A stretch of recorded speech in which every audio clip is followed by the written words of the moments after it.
Opiniones que sí pesan. Hoy llamamos a Jorge Buendía, director de Buendía y Márquez, para que nos ayude a entender cuál fue el papel de las encuestas todo este tiempo allá en los Estados Unidos. Jorge, ¿cómo estás?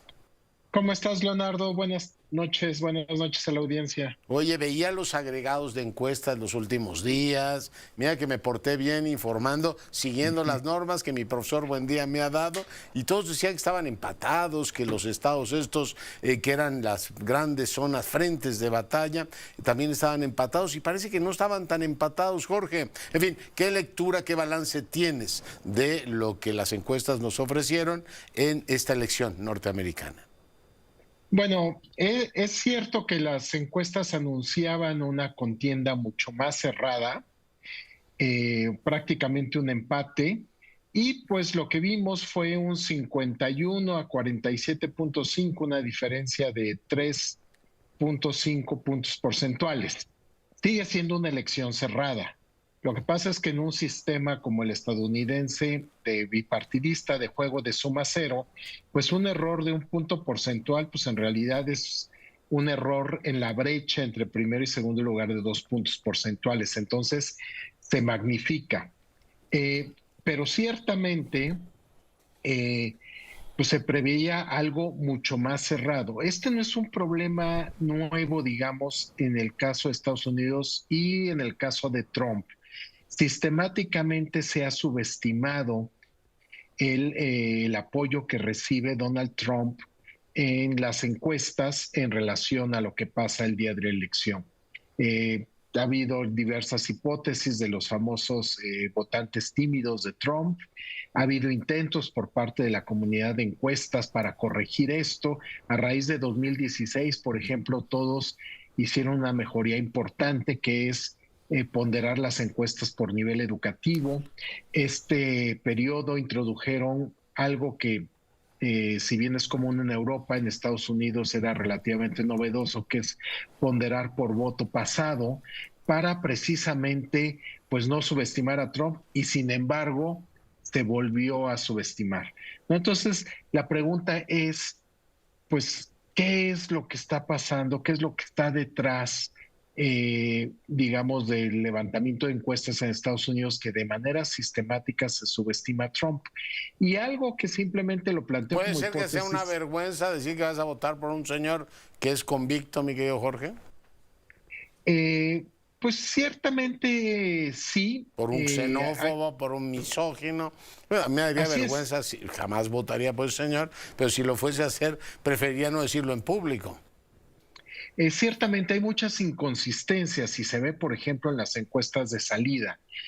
Por darte un dato, pues, cerca del 70% te dice que sienten que está amenazada la democracia de Estados Unidos, y sin embargo aquellos que consideran que está amenazada, una ligera mayoría, por unos cuantos puntos porcentuales, apoyaron más a Trump que a Harris, ¿no? Y básicamente lo que sí Sí se está está... amenazada, pero por los demócratas, ¿o qué? Sí, no, no, digo, es un caso clarísimo de, pues que simplemente no les importó ese tema. Tienes otros casos que se han estado empezando a analizar, si tú quieres, subgrupos, eh, pero quizá viendo los datos, quizá el dato más relevante que hay de 2020 a 2024 en las encuestas de salida es qué fue lo que pasó, por ejemplo, con el voto de las minorías, Mm. ¿no? Ahí es donde se da un cambio importante, y algo que llama la atención es que precisamente en las minorías aumentó el apoyo a Trump en relación a 2020, y todos sabemos cuál es la postura pues anti-inmigrante, pues incluso racista del presidente, bueno, ya va a ser próximo presidente de Estados Unidos, y sin embargo, pues estuvieron apoyándolo en menor proporción. Un caso llamativo es el caso de los hombres latinos, Sí, ¿verdad? ¿no? Es un grupo que votó a favor de Trump, algo diferente a lo que había ocurrido en 2020.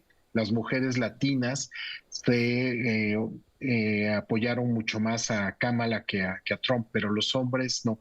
Y entonces, pues tú ves ahí. 54 los hombres apoyaron a Trump y 44% a Kamala. Y las mujeres Así es. 61% a Kamala, 37% a Trump.